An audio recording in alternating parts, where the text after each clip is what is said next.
What's up, everybody? I'm Jessekazam. Welcome back to another Escape from Tarkov video. One of my most popular series around the channel is the Lessons from Beyond the Grave, and recently I did a video that was kind of the opposite of that, where we broke down a play that I did with a duo that we did really well, and we kind of broke down a successful fight, and I think I'm going to continue to do that, potentially calling it something like Teaching Tactics, something like that, but this is another one of those videos. I stream Escape from Tarkov on Twitch. All my links will be down below. I'd love to have you stop by and say hey. And if you like the video, think about dropping a like or subscribing to the channel, or even a comment down below is super helpful for the YouTube algorithm. But with all that out of the way, let's go ahead and dive right in. So similar to the Lessons from Beyond the Grave, we'll kind of just like watch the clip back first and then break down like the good decisions that were made.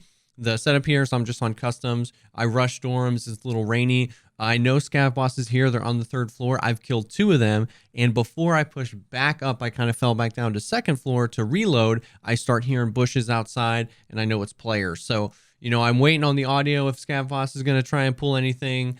But the players are my focus. So we kind of start here. I've just reloaded, and now I'm hearing these players come up. So let's take a look at the clip. What's he gonna try to do? Yeah.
Whoa. So that ended up being a super fun fight. And it kind of, there were a ton of layers to it. At first, like we said, I'm here, I'm engaging scav boss. I'm excited to get some scav boss loot. I start hearing these guys come up. And for me, situations like this, I know some people like to be super aggressive, but for me, I like to like gather information and figure out what I can learn. So we hear this guy, you hear one of the first thing I say is, what are they going to do? I don't know if they're going to stay 1st floor and come in 1st floor, or are they going to go up 3rd, or are they going to go up 2nd? So I hear him coming up the metal here, and I hear him open the door. So I do kind of expose myself a little bit by peeking that because they can hear me. But then again, you have to always be thinking back to like what's been going on in the raid, because I just killed 2 scav boss minions. So, and those scav boss minions were shooting back at me. So these guys know something's happening in dorms. They might think, yeah, maybe I'm dead, but they didn't know I was fighting scav boss. So they know somebody's here. So exposing myself with that audio, it's not like a surprise to them, really.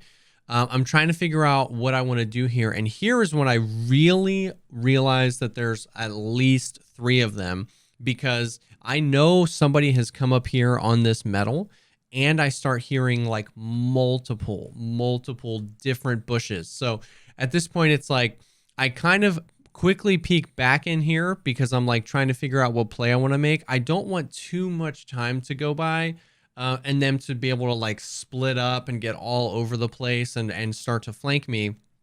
And right as I was about to be like, okay, I shouldn't just be holding this corner all day long, I see the guy's gun and get lucky with him kind of coming in. This ended up being the most geared guy, which was nice. And I get some quick face taps on him. So I know that I've got a second. They're not going to push in immediately.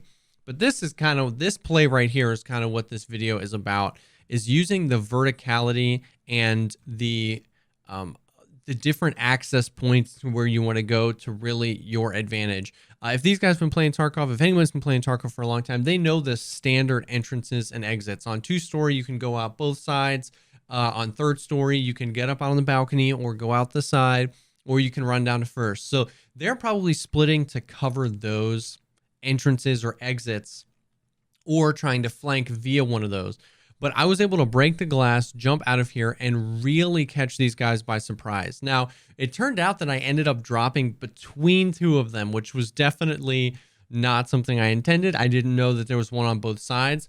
As soon as I hit the ground here, I crouched because I know that this guy, there isn't really a world where I land and I get to like run away and this guy doesn't kill me. At this point, I'm in a fight with this guy and I just gotta hope that I can crouch, tighten up that point fire spray, and just go for it. I aim punch him a little bit, which helps me. We get the kill. And this other guy, this other shotgun guy, we kind of play a little ring around the Morosi. There's so many bushes here. I can't really figure out where he is, but I'm hearing him. And at this point here, I have figured out that I've ran around him. I don't know where he was, but I've kind of circled him. And as I'm trying to wait for him, I hear a guy inside. I hear that step right there. So at this point, I don't want that guy coming to one of these windows. So I know that I've kind of got to push around the corner of the building. And as soon as I do, I hear this guy pushing. And now I know, okay, well, I'm around the corner of the building. I'm safe from the guy inside unless he's going to peek me on second story. This guy's now aggressively pushing me, and I can once again kind of like crouch and use that to my advantage. I caught this guy way off guard because he was jumping instead of running around or, you know, keeping his weapon up. So I was able to eliminate this guy. And then once again, going about the different ways to enter or exit, the more that they update these maps, the more that they update the game, the more they allow you these different access points. So you didn't used to be able to jump through these windows, but now you can. So instead of running up the metal stairs, letting that other guy that I know is inside know exactly where I am, this is a little bit sneakier of an approach. This is definitely a little bit safer of a place where I can end up like CMSing my leg here. Now, the fight with the fourth guy ended up happening way later in this raid, but I wanted to break down this play because once again, this is something, especially on customs, but you'd be surprised at how many other maps and how many other places have the ability to use this movement and verticality to catch people off guard. I think that's one of the most important things. Not one of the most important, one of the most effective tactics is catching people off guard. And that doesn't always just mean hiding in a corner or kind of like camping in a certain place. I definitely used that tactic on that very first guy because I wanted to gather as much information as I can. How many of them are there? Where are they? Where are they going to be? Where are the rest of them going? But we were able to use the element of surprise with movement and verticality. We were able to like really, really catch these guys off guard. I'm sure that part of what both of them were thinking is not wanting to team kill. I dropped between two people that were on the same team. Team killing can be super frustrating. So there's all of that. And this is kind of also playing to the benefits of a solo player.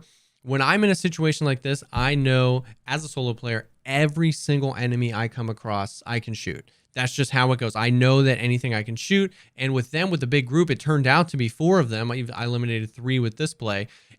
That's where are you? Where are you? Where are you? Like all the Discord comms start catching fire, people trying to figure out what's going on.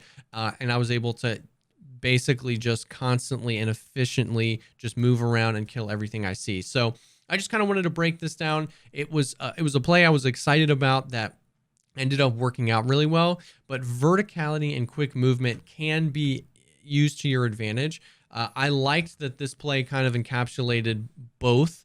There was a little bit of slow play and waiting for the moment to strike, but then at the same time, there was the moment to like push and be aggressive. And I think people don't really talk about the balance between them a lot. You know, in Escape from Tarkov, we hear a lot about chads and rats. And I don't really like that because I think the most efficient way to play the game is to just survive and to use whatever the best tactic available to you. And in reality, when you watch some of these people that are considered chads, a lot of times they're moving slow when they need to be moving slow and moving fast when they need to be moving fast. So it's about learning when moving slow and when waiting is the right call. If when I heard all 3 of these nudes, I just started sprinting around and maybe pushed them or sprinted up, I could have potentially eliminated them.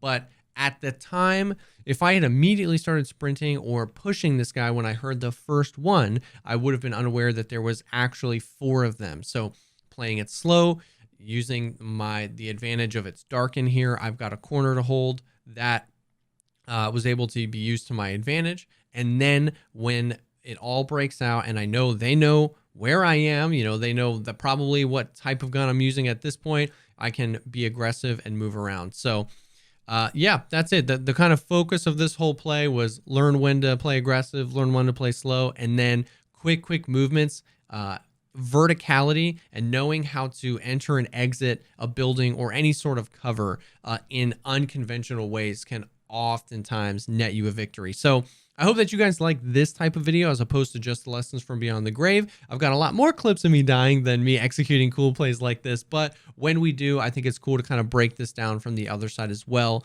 So hopefully this helps you make some smarter decisions and get some more survives in Escape from Tarkov. Thanks as always for taking the time to check out this video. If you like this video or if you like this video series, please drop a like on the video, subscribe for more content like this, and comment down below if you want to see more videos like this, or if you have any guides you want to see me make here in the future, or even just commenting anything down below. It really helps the YouTube algorithm. So thank you so much to those that do that. Like we said before, I stream Escape from Tarkov on Twitch, and all my links will be down below. Also, if you're looking for people to play Tarkov with, whether you're a Tarkov veteran or a newer player, the Discord channel, which is linked down below as well. We've got about 3,000 people. It's a really awesome place to be. Anyways, thank you so much for stopping by, and I will definitely see y'all on the next one.